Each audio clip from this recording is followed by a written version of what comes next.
On this month's Second Week Cinema, is Myles Garrett going to the Seahawks? What if we were sponsored by FarmersOnly.com? We learn about 10 things that actually happened in Al Capone's life. And our review of the film Capone, all coming up on the Segway Podcast.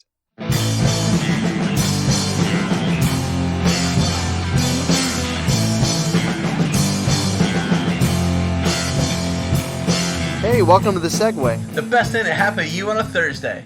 That's right, recording live, social distantly. Yeah, so here I am. I'm at my house, like always. Like always, the last 3 weeks always. Except I wasn't here all day, though, because I went up to Stephanie's father's hardware store today and did some stuff for him. In Jefferson?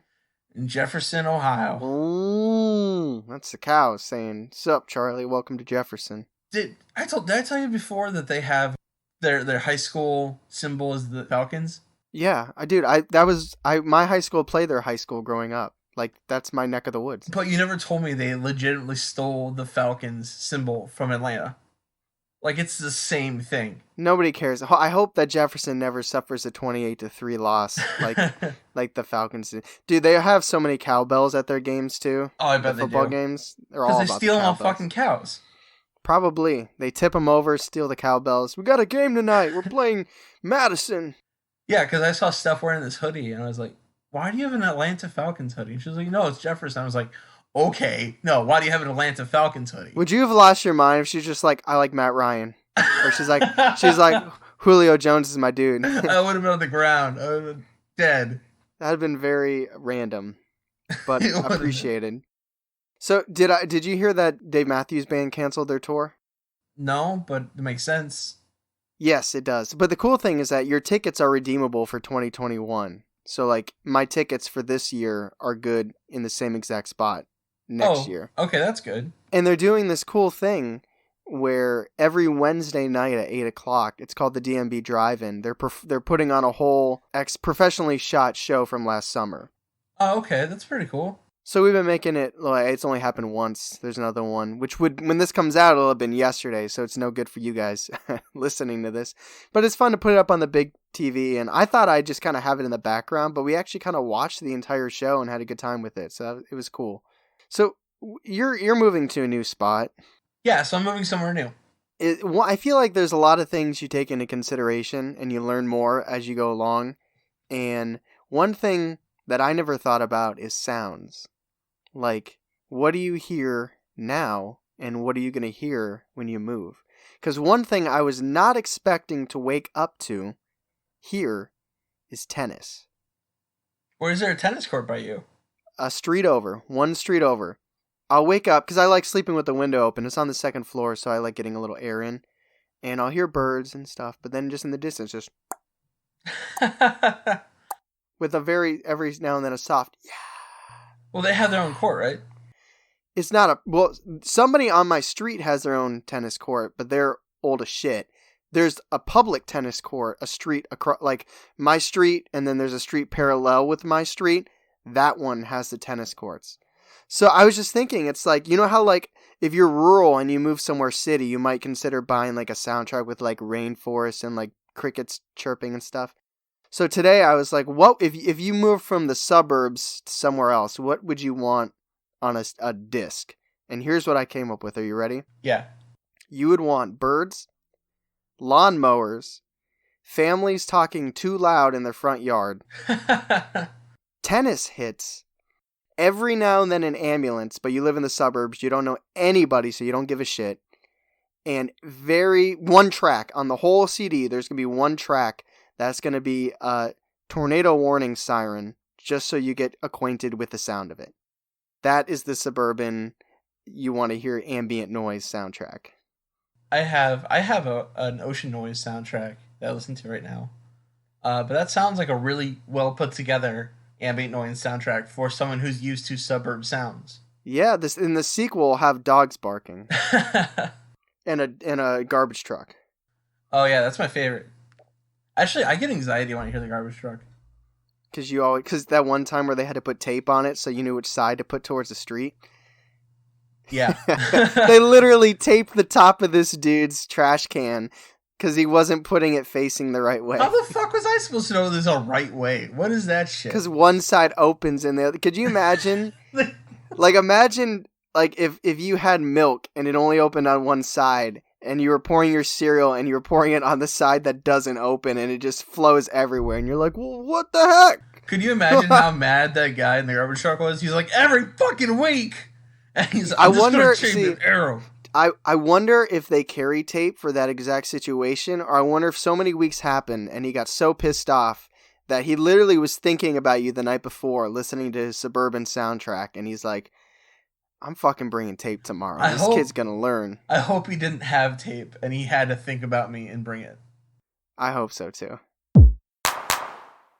Okay, so this segment is rare, not because I don't give a shit about it anymore, but I don't know if you guys noticed, there's no sports happening. Right. At all. This is how bad it's getting.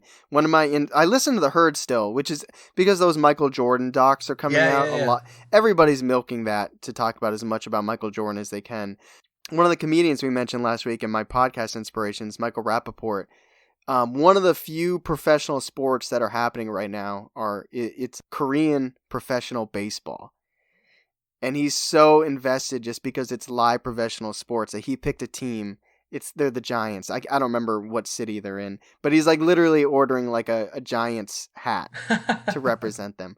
But I got a few things that I'm gonna rant about. It's not gonna be like I'm an angry rant, but it's just a couple things that crossed my radar, and I'm gonna point them out. I'm ready for you to serenade my ears with a sports rant that I won't understand. I think this isn't gonna be so obscure that you won't. Okay, so I got 3 things. We'll fly through them. Here's the first thing.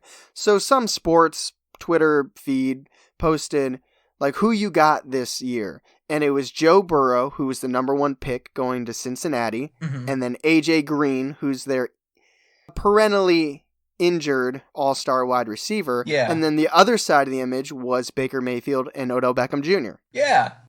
So, you got Cincinnati fans, and, you can't blame fans. Fans are fanatics. Browns fans have been ridiculously hopeful the last 20 years. That's Absolutely. Our job. That's our job. So you got Cincy fans being like, oh, OBJ and Baker didn't do anything last year, and then you got Browns fans being like, this is Burrow's first year on a terrible team, blah, blah, blah, blah. But then a wide receiver for the Cincinnati Bengals, Tyler Boyd, retweeted it and was like, shit's not even close. Which, for the record, he doesn't say which team he means. And I wish so badly I would have pwned him and been like, dude, give Burrow time. He might come around. But clearly he was defending his own team. Yeah. And I just think that's so out of pocket. And I feel bad for Cincinnati because I feel like they're the Browns last year where they're all hyped up. We got Joe Burrow. He was the Heisman. We're going to be great. And now they just put like a huge arrow on their back where I feel like the Browns are back to being under the radar, like deservedly under the radar. So that's the first thing. So fuck you, Tyler Boyd. You were on my fantasy team last year and you helped me out a little bit. But you guys can suck it. 2, somebody completely owned the Seahawks. Owned them. How so?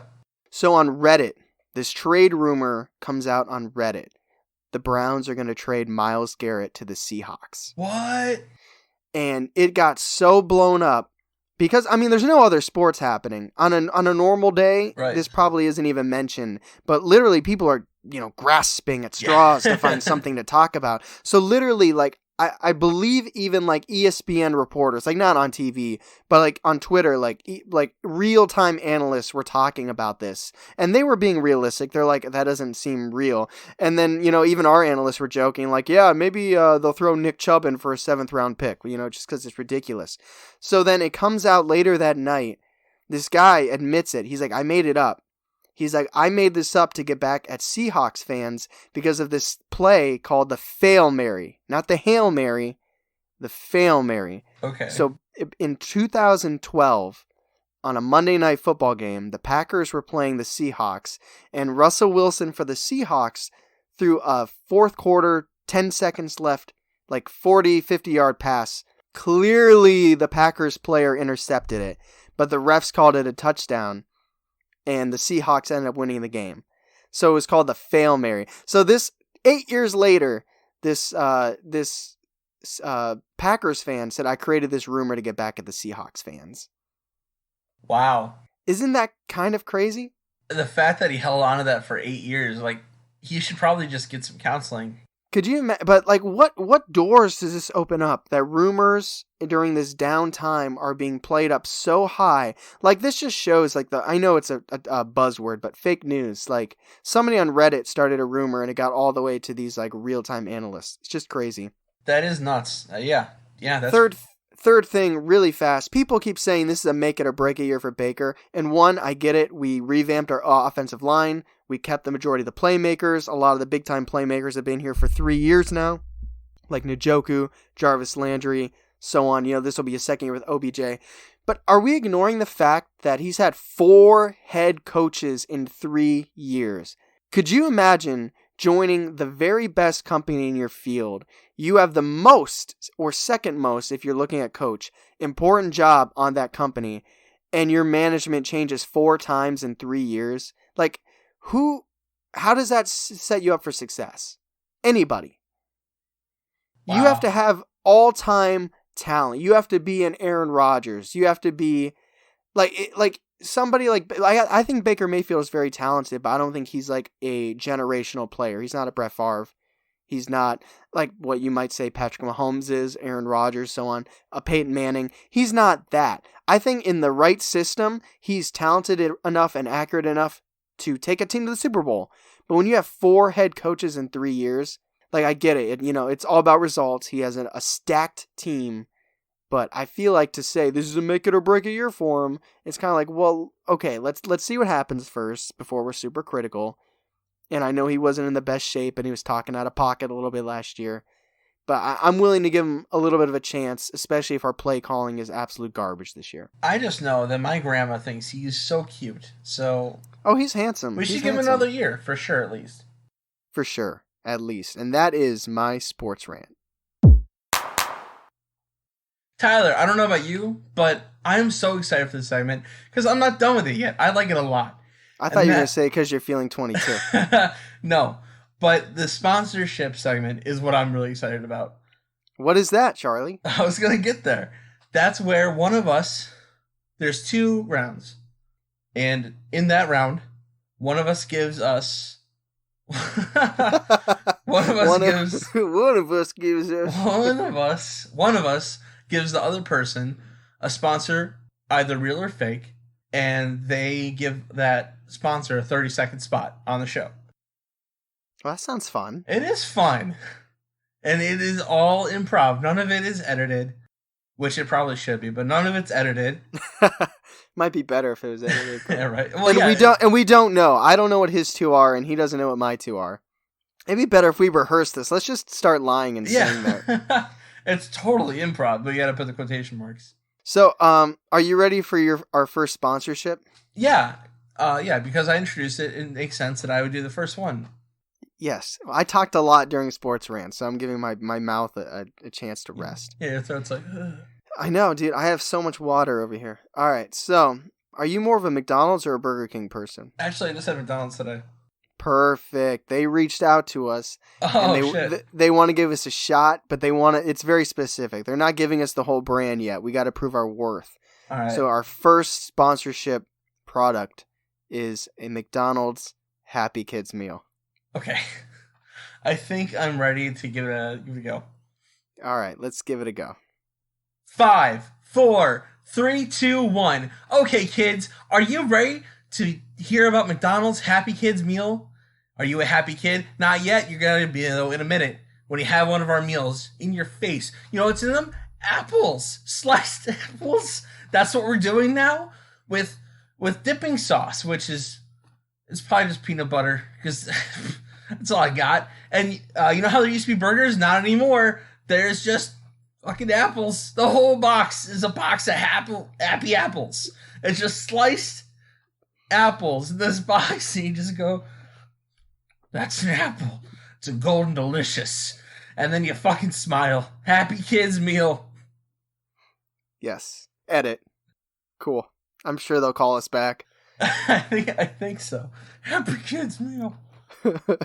Okay, are you ready? Yeah, their fiber is going to be out of this world. They're gonna spend the next 3 hours in the bathroom. You imagine rolling up to class, you're in 5th grade, just with a box of apples, like, what's up? That's probably bully repellent. Nobody's gonna try and steal your lunch. Are you ready for your sponsor? Yeah, absolutely. So, I don't know about you. So, we watched Capone today for the movie. We did, yeah. All right. So, in honor of Capone, we got a sponsor calling us Uncle Joey's Pinstripe Suits. You know, because pinstripe suits are coming back. Yeah, so Uncle Joey's Pinstripe Suits. They want a spot from us. Hey, how you doing? This is Uncle Joey. On your mother's side, not your brother. That guy's a deadbeat. He sells those suits out of his truck. Nobody's buying those shits. Now listen, Uncle Joey wants to have a second talking with you here. Come look at the back of my sedan over here. What do I got? I got some pinstripe suits. Yeah, that's right. Yeah, my pinstripe suits. I'm selling them off my back. You see, nobody's buying Tommy guns anymore, so I gotta be selling my old suits to make a couple bucks so I can pay child support. God fucking damn child support. So if you look at these suits, they're pinstripes. You know, I read a couple reports. They're talking about how, you know, obesity's going up. So you know what's great about the pinstripe? The suits, they're very slim and looking like when you put them on, you look real slim, like Uncle Joey did back when he used to wear these suits when he didn't have to pay fucking child support. So if you come buy these suits, then I'll be able to pay child support. Edit. Uncle Joey. Yeah. Oh man, that was funny. Apparently, that's a funny spot because unless the podcast is Uncle Joey's podcast, it's very interesting that he would be the one giving his own spot. But I got into character for that one. I was going to say, I like the character work. Also, I wrote down Tommy gun first instead of pinstripe. Yeah, I knew it. I was already, dude, I'm not going to lie. I was already making jokes in my head about Tommy gun because my character's name was going to be Tommy. Oh my God. But then it was Uncle Joey. All right, Charlie. I'm ready. Let's go. So, are you feeling the love in the air tonight? Like the Lion King? Yeah. This is perfect for you. Because you went to Jefferson today. I did. So you're driving around. You're going to your father-in-law's shop. It's making you think about love, making you think about your wife. But you're in Jefferson and your window's down and you're smelling that manure too. So you got love, you got manure, and we have this sponsor, which is farmersonly.com. Oh, okay. All right, I'm ready. I know that you barely know how to work a computer. I don't really know how to work a computer either. But we know how to work a backhoe. And if you get on farmersonly.com, you and your cow and me and my cow can get together and we can make calves, if you know what I'm saying. Get on the computer today and don't forget to give us your email for the farmersonly.com and we can get our beds dirty. Edit. Damn. Oh, God. The backhoe. The goddamn backhoe. All right. Oh, all right. I don't even know if that was good. I don't. I think it was too accurate. I think it's scary. So it was like, wait a minute. Did you tell him about how we met? I didn't say computer right. I said computer. That's okay. Are you ready for your last one? Yes. Okay. In honor of Elon Musk. Oh, God. Okay. I Am Unique is the website that parents go to come up with interesting baby names. So if you need an interesting baby name, you go to IamUnique.com and they're asking for a spot for them. It's all one word. I am unique. I am unique. I am unique. All right.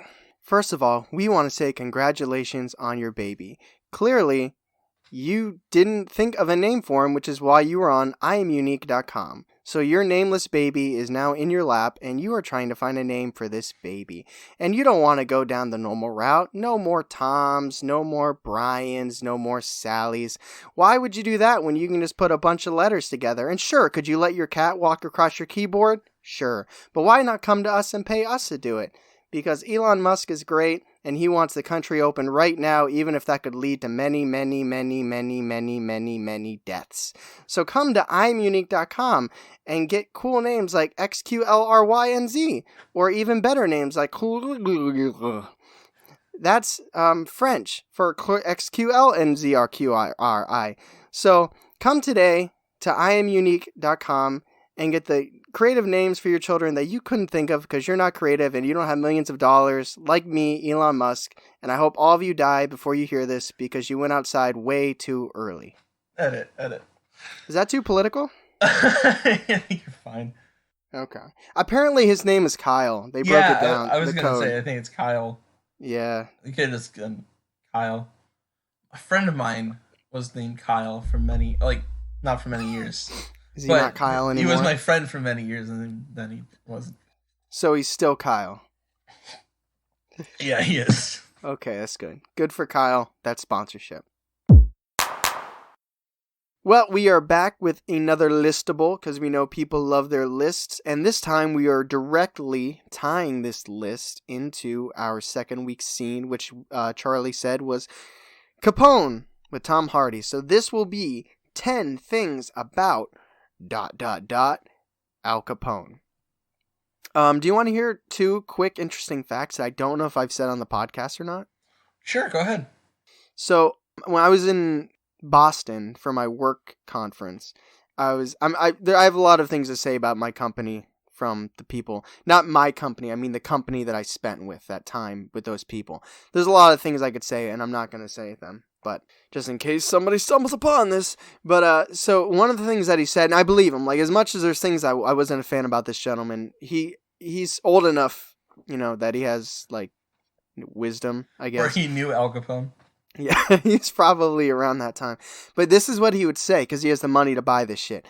He was like, if you import wine from Italy, always make sure that the cork matches the brand as the bottle.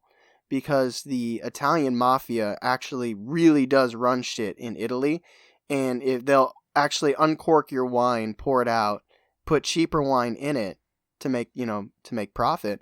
So he was actually saying that he checked some of his wine and some of his corks were actually not the same as the manufactured wine. But why wouldn't they just use the same cork? Because once it's screwed out, you get a hole in it. You can't. Oh, okay. So they use, and they probably figure people don't check. Another thing that he said that was really interesting is same thing because the Italian mafia, it is like the chances of getting really pure extra virgin olive oil from Italy is like 20%. Like they water that shit down. Yeah. So all you people that think you're being healthy out there, you're pretty much using canola oil. So suck it. Number 1. People confuse mobster and mafia a lot. They're kind of interchangeable. I probably interchange it all the time. But Al Capone officially was never a part of the mafia because neither of his parents are Sicilian. Oh. He was in a group called the Outfit, but he was never attached to the Italian mafia because no Sicilian in his blood. Or I guess I can't say that. His parents weren't Sicilian. He wouldn't have got past a background check. They would have sent 23andMe that shit, and we'll get back to you. My mom is Sicilian. I know, you could have joined the mafia. No, I'm not enough. I tried, man. It's on Indeed. Number 2. Al Capone was born in Brooklyn, New York, 1899. That's it. That's the fact. Oh, it is a fact. That's my fact. So when Al Capone was in Chicago, his main source of income was actually bootlegging because he was around during the Prohibition era in the 20s and the 30s.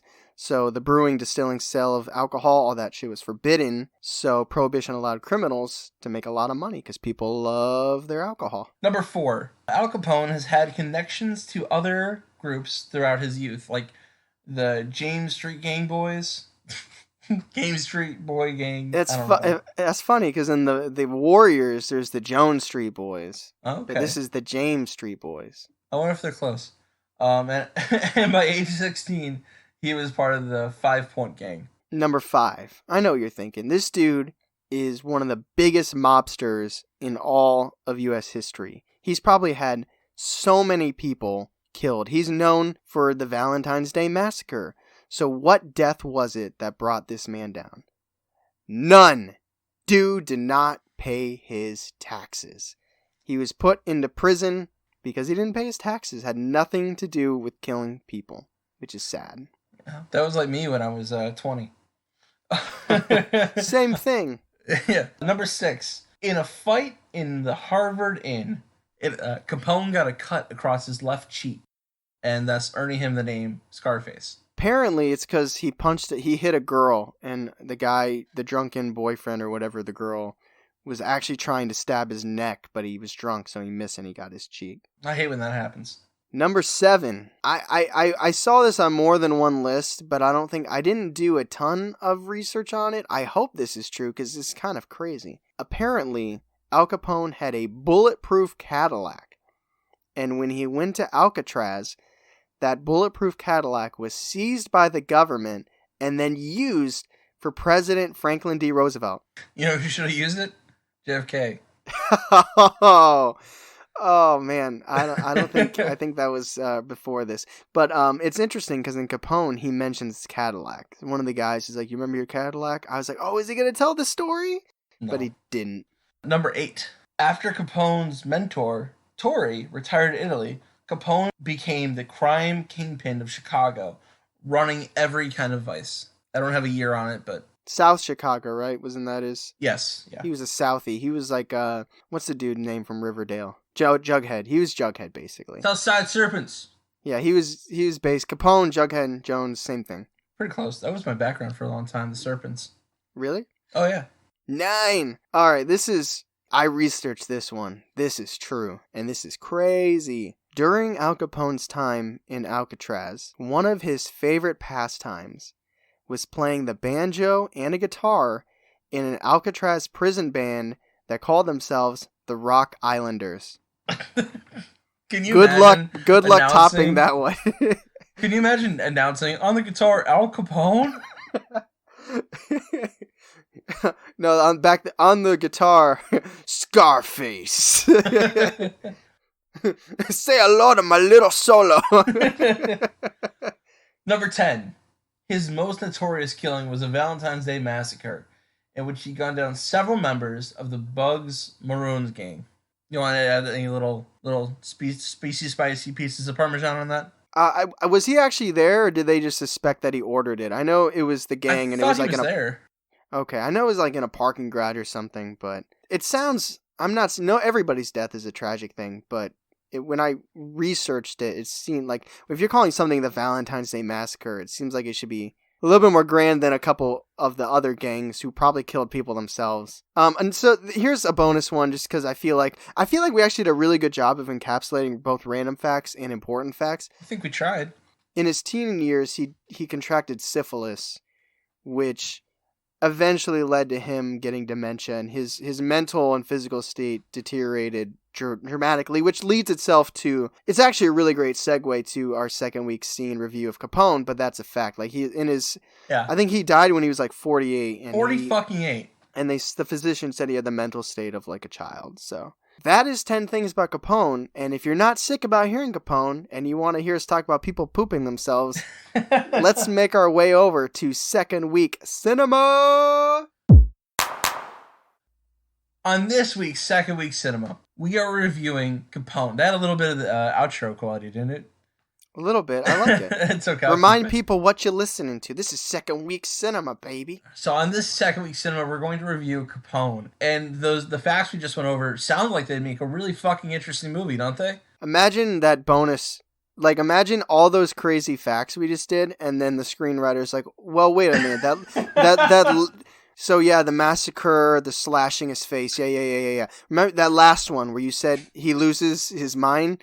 Okay, that's the whole. But wait, what? But wait, yo, what about the massacre where they? No. Don't worry. That part where he poops himself. Shooting and shit. Yeah, we'll do that, but it's not real. But what's real? I'm talking about shit in the bed, baby. That was the screenwriter group conversation. That has been my constant joke to Stephanie for years now, that I'm going to shit the bed. And now we got to see what that actually looks like. 18 years. So Capone is a American biographical crime film. It is written, directed, and edited by Josh Trank, who did Chronicle and the newest Fantastic Four film. Maybe he should have kind of delegated a little bit. Starring Tom Hardy, Linda Cardinelli Pastorelli, Jack Lowden, Noel Fisher, Kyle MacLachlan, and Matt Dillon. And basically, we weren't joking. It details the final year of his life, his mental and physical deterioration, We'll leave it at that. Yeah. That's the summary. That's I got what to a point in the movie. I'm like, so this is the real plot, huh? They're not like gonna like go into anything. All right, this is the plot. That's when it becomes meta, and the camera backs away, and then you're looking at the director, and the director turns and looks at the screen. You, the viewer, he's like, wait, plot. So without further ado, Matt, take us away. Plot. I think this will be a good balance, and I think we're gonna have a lot of ideas that bounce off each other. So here's what I can only imagine happened. So you know what storyboarding is, right? Oh yeah. So storyboarding, for those of you that don't know, is pretty much it's plotting out whatever. It doesn't necessarily have to be a movie. It could be a commercial. It could be anything. But it's like scene by scene, the important shots in order. You know, the shot, the length, all that stuff. There's more to it than even I know, but that's just layman's terms. So here's what I imagine happened. I think they had a board, and they cut out all the shots. They put them in order, but then they took darts, numbered darts, 1 through like 30, and they just threw it at the board. And wherever the darts in order landed, they just went, bingo, that's where we're going. That's what's happening. I feel like this movie would be really, really good if A, you have a degree in old people psychology, and B, you know a lot about Al Capone. I think that if you meet those two factors, this movie's probably fucking awesome. Yeah, if you're like a historian of Al Capone, this is probably really riveting. I'm not. I'm not either. Very disorganized plot. You have this, like, obviously you got him deteriorating, right? Mentally, Yes. physically, flashbacks to... Which you get within the first 15 minutes. You understand that? Yes. Previous things that happened to him. Then there's, like, this random bastard son thing. Then there's a weird through line. And then all of a sudden it's like, wait, there's money hidden. The feds want to find out about this money. And it's like, am I supposed to care about that? Also, the narrator is super unreliable. Yes, which that actually is a really good segue to one of my biggest complaints, and maybe you can solve this for me. I'm okay with an unreliable narrator to a certain extent, and I have comments on the unreliable narrator later. You quickly learn there are people he's talking to that aren't really there, and that I think that's not too spoilery. I agree. I won't say who.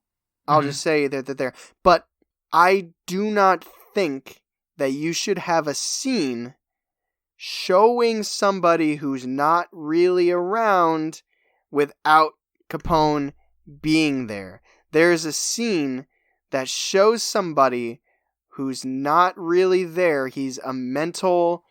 he was a real person, but he's in Capone's mind, but they show him in a scene very far away from Al Capone that has nothing to do with Al Capone. Yes. What the fuck? I also have other issues too. Like, why I didn't even want to get too spoilery. Like, that same character is doing things for Capone that I don't think Capone could have done himself. I think that was all in his mind. Okay, the whole thing? But yes. But okay. At least he was there. He was there. At there. least Capone was in the scene, so you're like, oh, this is all in his head. Could you imagine, or am I supposed to believe that Capone imagined this person away from him in a different city, something's going on, he's like, oh yeah, that's happening right now, I bet that's happening right. Like, if the unreliable narrator is not in the scene himself, then somebody who's not, like, that shouldn't happen. That's like, that's agree. too much of a tease. You know that's a mean? Poor choice, I think. That's just trying to, that's overly amping up a gotcha moment, and I don't like that. I didn't know who anybody was. I still am really confused who people were in the movie. And I think this is a good place to put it, because there was no point where anything was really explained at all. It's catch on as you go. It took me so long to figure out, okay, he has one son, he has two sons. Which one? That one's his son. Who's the dude from Cleveland? Okay, that's, okay. And then, okay, that's his wife. Who's that dude? He's just it's his doctor, like... And I'm not like the one who's like, I'm not like a person who's like, you gotta explain the whole thing to me up front. I don't need like an exposition pamphlet before the movie starts, but like a little bit of nudging me in the right direction would help, I think. Let me put it this way. If you're going to disorient us, give us something to hold on to. Yeah, Something.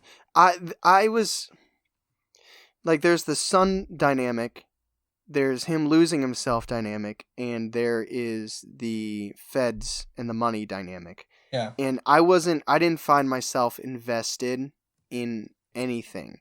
Like there were moments like when a flashback or a moment he's hallucinating is happening, it's so painfully obvious, which is fine because I'll touch on this. I'll give a hint. The cinematography was nice, but there's moments where like you're in a hallucination, but there's no payoff, and I'm not invested in anything. Like, what am I supposed to be holding on to? I don't care about the money. I don't care about what I cared the most about was the son. I'm like, okay, family, father dynamic. I get that. Like, so that was one thing I was holding, and there were some nice heartfelt moments. There were some nice little moments, but as a general plot, it just felt very, very disorganized. I mean, don't Um, I mean, don't blindfold the kid and spin around. This isn't pin the tail on donkey, you know.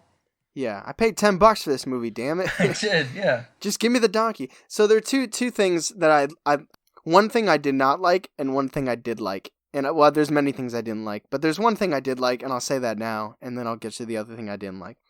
I thought there was one moment of really good symbolism. Okay. They spend this time where they're doing a private viewing of The Wizard of Oz, and I thought it was well. First of all, he starts singing the Cowardly Lion song, and I think that out of all the moments that are a little bizarre, I actually liked that one. And I think it's a cool parallel because in The Wizard of Oz, it's this narrator going off to this extreme world with familiar characters, but you don't know what's real, you don't know what's not real. And I actually think that nicely parallels Capone, where you have a narrator going off into his own mind in his own world with characters that he gets, but they're kind of out of their element, whether they're real or not. Mm-hmm. And I actually thought that was a nice parallel. So I now, oh, go ahead. agree. I hadn't thought about that, but I think I agree with you.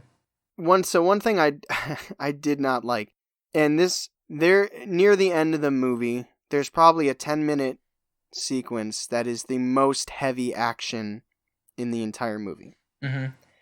And it made me, and when it was over, all I could think of is the Family Guy episode where Lois and Peter kill Stewie. It's a two-part thing where Stewie decides he's going to kill Lois, and Lois and Peter kill Stewie, and then right when he's dying, he ends and he comes out of this machine. He's like, "Oh, I was just doing it as a computer thing to see what would happen." And Brian's like, "So none of that was real?" And Stewie's like, "No." He's like, "Well, wouldn't the audience be kind of pissed off when they realize that what they just watched, there was no point to it, it didn't exist?" That's exactly how I felt after the longest scene with the most action in this movie. The most consequences. Yep, yep, Yeah. yep, that's how I felt. Yeah, he must not saw that episode of Family Guy. Probably not. Get Josh Trank. You too many hats. Get Seth MacFarlane in there. That probably would have. There were moments though, like when Tom Hardy was shitting himself. I'm like, this feels. Maybe I'm just in a Family Guy sort of mind. But he's just like, there's this part where he's getting interrogated, and then you just hear all these farts, and he's just shitting himself. I'm like, oh my god. So okay, I gave it a 1. I gave it a 1 out of 5. I give it a 1. That is a score of 2. Woo! Moving on. Pacing. So I know that horror movies have a slow pace, and that's why you're used to them. But for me, I know this wasn't a horror movie. It wasn't. It was an old person movie. Like he was an old man in the movie, and it felt like I was on a walker trying to get through it. I would also argue that mobster movies are slow, like horror movies. But I'm not saying that redeems this movie. I'm just saying if you watch like The Godfather, Goodfellas, or like The Irishman. But it felt like man, there were some scenes that were like slow, but there were also some scenes that were very fucking slow.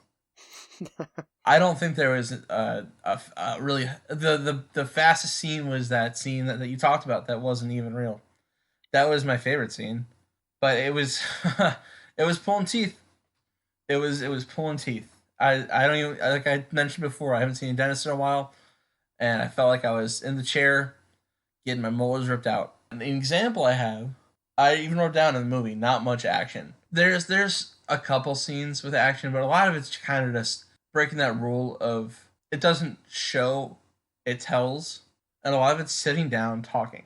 I think a lot of the issues with the pacing for me were the fact that, like I said before in plot, that I wasn't invested in anything. Like, I'm completely down for slow scenes that are all about character development. I'm 100% down for scenes that are slower because they're trying to elicit an emotion or something. Not every scene needs to be, oh, it's a mafia movie, they got guns. Like, it doesn't, I'm not saying it needs that.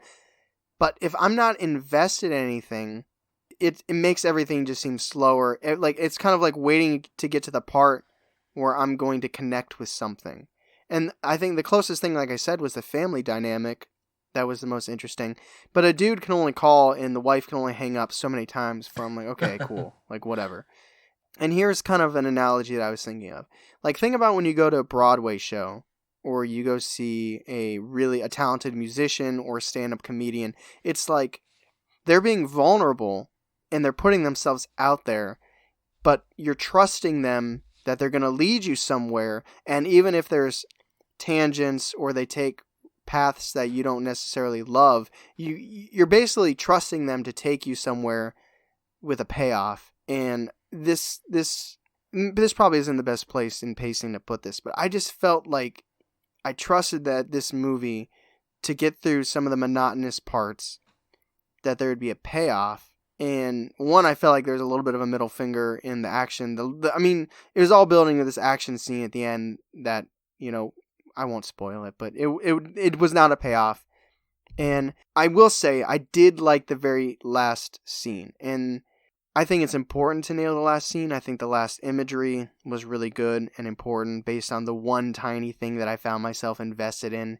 But the pacing definitely suffered, not because it's a slow movie, and it's not even a long movie. It's 140 minutes. It's a little over an hour and a half. It's not like it's a 2-hour movie, so it's not like The Irishman. It's not like Once Upon a Time in Hollywood. It's not like those movies. This is like a little over an hour and a half, 10 minutes over. If I'm not invested in anything, nothing pulled me through. Nothing pulled me through the monotonous scenes. It felt like there were a lot of scenes to me that were like, they felt pointless to me. Yeah, I maybe we just don't know what they were trying to do. Maybe. I would love to hear somebody say like what they loved the most about this movie.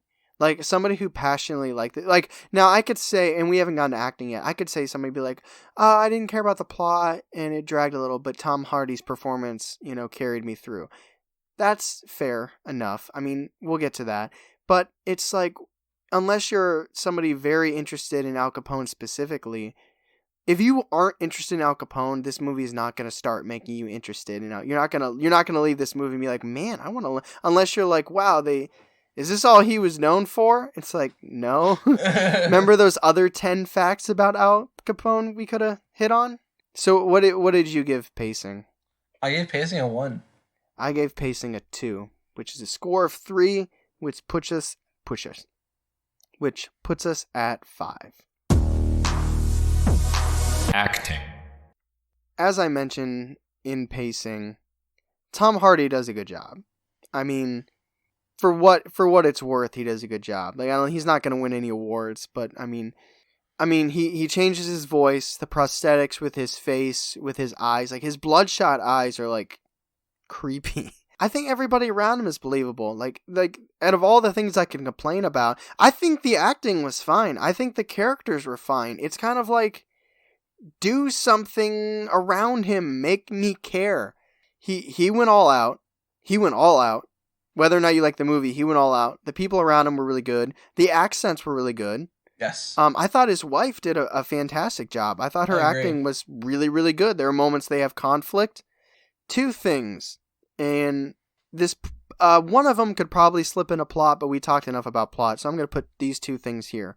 1, I wish we could have seen, if this is the way the movie was going to end, I wish we could have seen maybe a year or 2 before he goes to Alcatraz or during Alcatraz. He has a lot of dedicated people around him. Like, his family is very dedicated to him. His wife especially.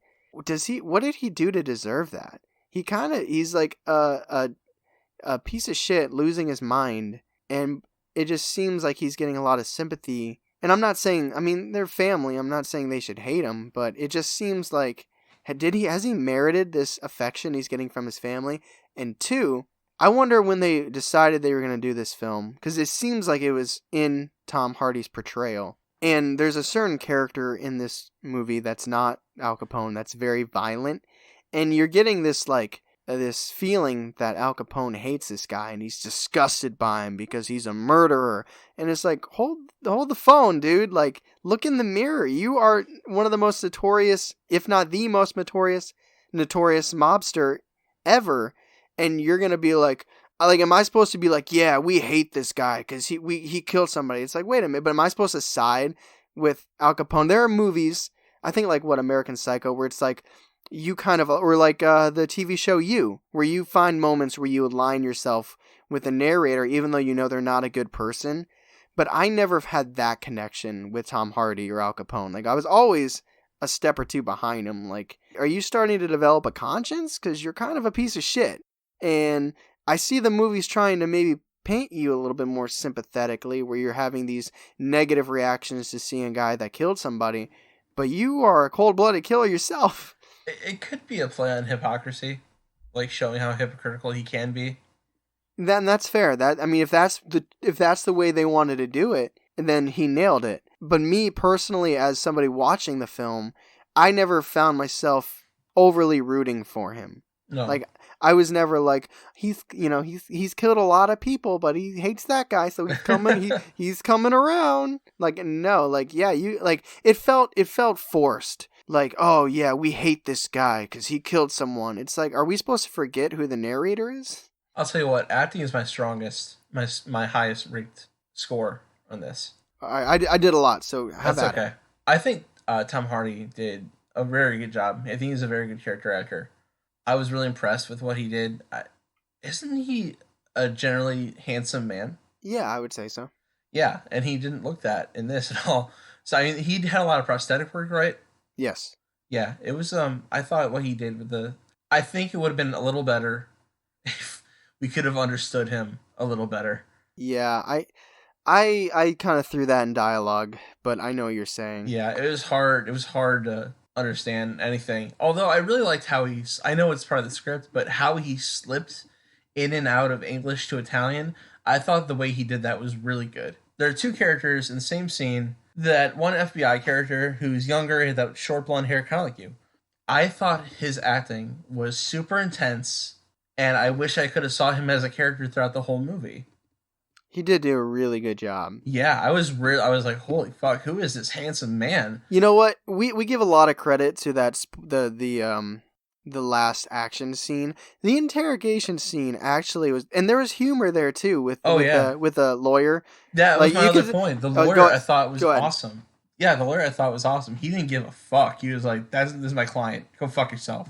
I like how awesome. They asked him a question. You could literally see Tom Hardy like nodding, and the lawyer's like, nope. He has nothing to do with that. Nope. I love that. I like the lawyer. And I like that FBI agent.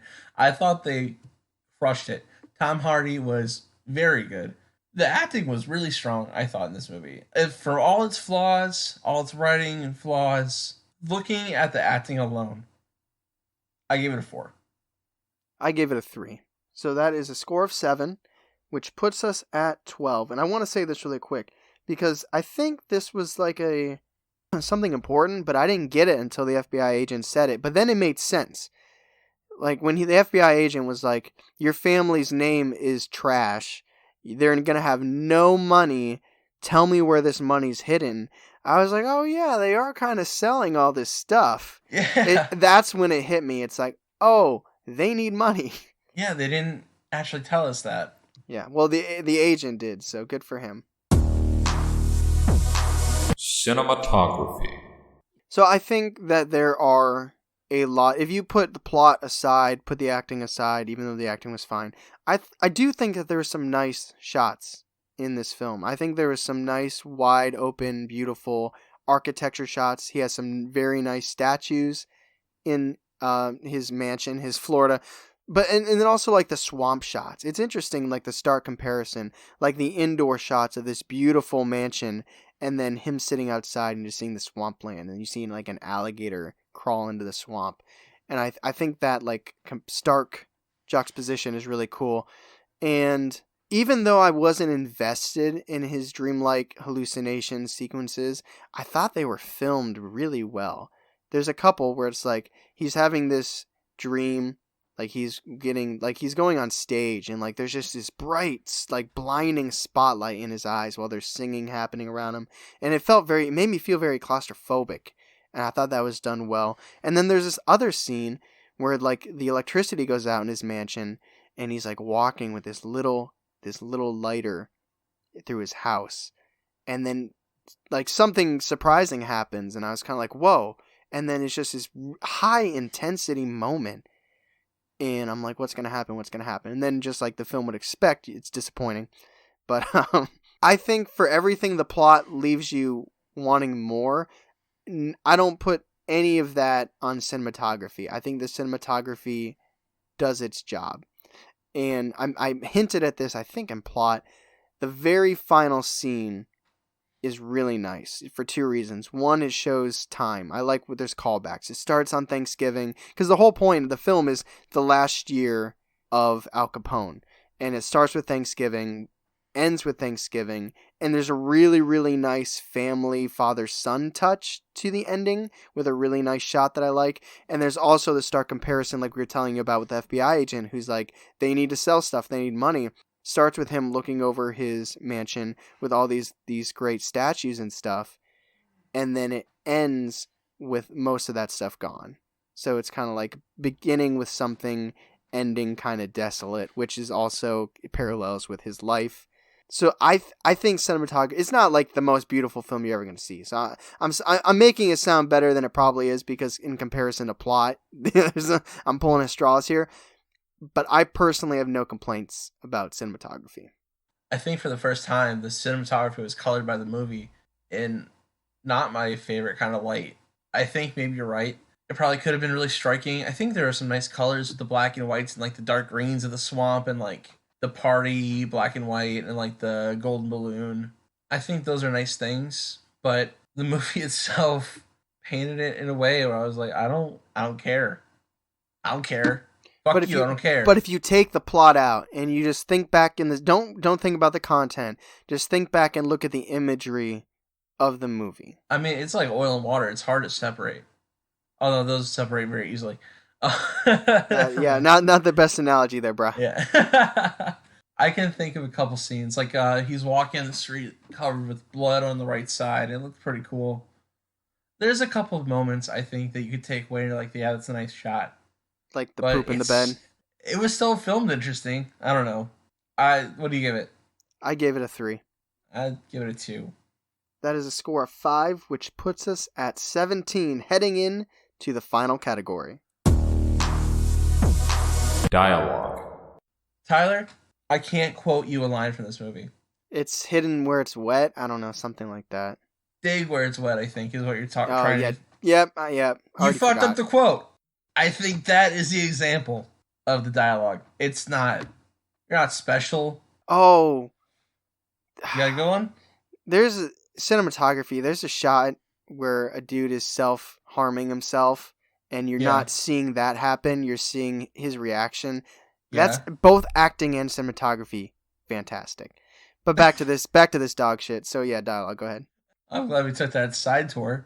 I don't know. I don't think the dialogue, as good as the acting was, I don't think the dialogue was where this movie shined. It added to the confusion, especially of the plot. It added to how hard it was to understand this movie, because nothing... It felt like I was like watching sections of a movie sewn together. Like you said, with the dartboard earlier. Yeah. It didn't feel tied together. Even was it just me, or did the Sons call him Fonz as well? Fonzie. I think... Did everybody call him that? His friends and family called him that. I feel like I remember his son calling him Pops, but he might have in a scene or two called him Fonzie. I don't know. It was just like confusing. It's like, what's your relationship? And I think that's something that could have been cleared up a lot through dialogue. Just got more confusing. Yeah, the plot, it's funny because I feel like the plot wasn't pushed necessarily through action as much as it was dialogue. Like, which I'm not giving credit to dialogue for that, but like we were talking about, the FBI agent told us, like, it kind of gave us the family situation and Yeah. like the urgency on the family's end. I was like, oh, that's a good point. Thanks for bringing that up. Sylvester Stallone, when we saw Rambo: Last Blood, I was worried with his voice that it might be a little difficult. But Tom Hardy's Al Capone portrayal is like if Sylvester Stallone chugged a glass of water and then tried talking with water in his mouth, but I was in gonna say in the most raspy way, like sandpaper and water. I was gonna say chug a glass of milk. Yeah, it was just like Oh, I had to turn the volume up yes. so loud because like it starts. There's a dinner scene. Like I said, it starts with Thanksgiving, ends with Thanksgiving. So they're talking at the dinner table, and I got the volume up so high to be able to hear this dude. So high. And this, let me put this in perspective because this is sad. This is sad. I'm going to make this as clear as I can. I understood Al Capone better when he was speaking in Italian because there were subtitles. Yes. I understood his Italian thanks to subtitles 500 times better than his English. And what you're like, whoa, Tyler, why didn't you watch the whole movie in subtitles? Because I'm not a piece of shit. Because then I'm just reading the movie instead of watching the movie. And this isn't Parasite. This is Capone. So I didn't read the movie. But when I did, I understood it much better than when he was talking. It's so I can't even mock it. It's like scratchy and yeah. I'm Al Capone. I'm Al Capone. Like it's just so. It was hard to understand. It just was. I that could have fallen under acting, I think. But Tom Hardy's physical being of Capone was very good. But this way he is talking, it's impossible. Yeah, even the dude in the movies, like, you sound like a horse. Like, you have a horse swallowed a horse and it was stuck in his throat. Yeah. I like when they start putting the carrot in his mouth. Yeah. He's like one step above the people that have to put a finger over the hole in their neck to talk, and they sound like a robot. Like maybe that's insensitive of me. But I'm just saying he was very, very hard to understand. So yeah, I can't even count his dialogue because I don't even know what it was. I probably missed. You know, maybe this was a fantastic movie, and we just didn't get it because we couldn't understand him. I don't think that's the case. I agree with you though. I want to follow the young detective. Yeah, like that would be an interesting movie. He had charisma, or the other 47 years of Al Capone's life. Right. But... The other, yeah. He was only 48. I thought he was like 100. Yes, I give it a 1. I gave it a 1 as well. It has finally happened, that's a score of 2, which leads us to 19 total. There's no more categories. There's no deliciousness here to save. No. Even though when they show those Thanksgiving plates, that deliciousness looks pretty good. They're like fine. Okay. Clearly you didn't watch this hungry. So, this movie, Capone, which came out today as of the recording of this podcast. It'll come out a couple of days before you're listening to it. It got a not feeling it. Not feeling it. Not a come see, come saw. Not quite a fuck out of here. It got a not feeling it, which is very accurate because that kept going through my head watching. I'm like, I'm not feeling this. I'm not feeling this. Give me something to be invested about and I will watch your movie and be happy. I think if we had readjusted the scales by the time this came out, it would have got a fuck out of here. Probably. But still, for right now, our lowest ranking is still 0 to 10. So yeah. I don't think we'll eventually go through that. We have some changes coming up in the future anyway, so perhaps that will be one of them. I think so. Not feeling it makes sense. That is our review of Capone. So that's the review, guys. Man, I'm getting really used to this social distancing podcasting because my double monitor setup is like, I don't have to read my shitty handwriting. I have everything beautifully typed out in order, like bullet pointed in front of me. This is fancy, dude. Are you going to miss it when I come back? You're going to miss it? You're going to be happy when I come back? I'll be happy. You just got to sit behind my double monitor so I won't be able to look at you. Okay. Can we let's just still do this with the screen so I can look at you even though you'd be across the table from me. Well, I'm still really considering when we come back to actually having my mic plugged into my computer to recording the same way as this because I like how I can edit it. Yeah. I think some good changes have come from this. That's true. There's some good social distancing changes, so that's good to hear. Yeah. That's good. You know what else is good to hear? What's that? When I find out we got a 5-star review. That's always good to hear. You know what else is good to hear? When somebody says, hey, I found you guys. I like listening to you. I'm going to keep listening to you. Those are also things I like to hear. I like it when I hear that a friend of theirs recommended the segue to them. And they're like, yeah, me and my friend both listen to you guys. Those are great things to hear. And we would give you hugs, but we cannot because of social distancing. So instead, we'll just give you a very nice, firm thank you. I hate to say handshake, but we can't do that either. Nope, thank you. Handshakes are probably never going to come back, which I'm cool with. Let's fist bump till the end of days. Howie Mandel style. So, I mean, we're joking, but also at the same time, we do appreciate all the support. We see you guys out there. Thank you to all the people that are recommending us. Word of mouth is the best way to spread. So if you are listening to this and you're enjoying it and you have friends or family and you think they would enjoy it, we would enjoy it and appreciate it. Spread the love. Spread the word. I'm Tyler. Fuck me every time. Every time, dude. Yeah. I am Charlie. Do you wake up like confused who you are, and you're like, do you ever have to catch yourself and be like, wait a minute? Yeah, it's like 50 First Dates. I gotta watch a video. Oh god, yeah. You wake up, you're like, it's a 2-second video. You're Charlie. Okay, just Charlie. I am Charlie, and that is Tyler. And we are the Segway Podcast. Unite! I feel like that's what we gotta do. We gotta get our rings and just put them in. Anyway, thank you guys for supporting us. Thank you for listening to our review of Capone and the very silly segments beforehand. As always, this is the Segway. The best thing that happened to you on a Thursday.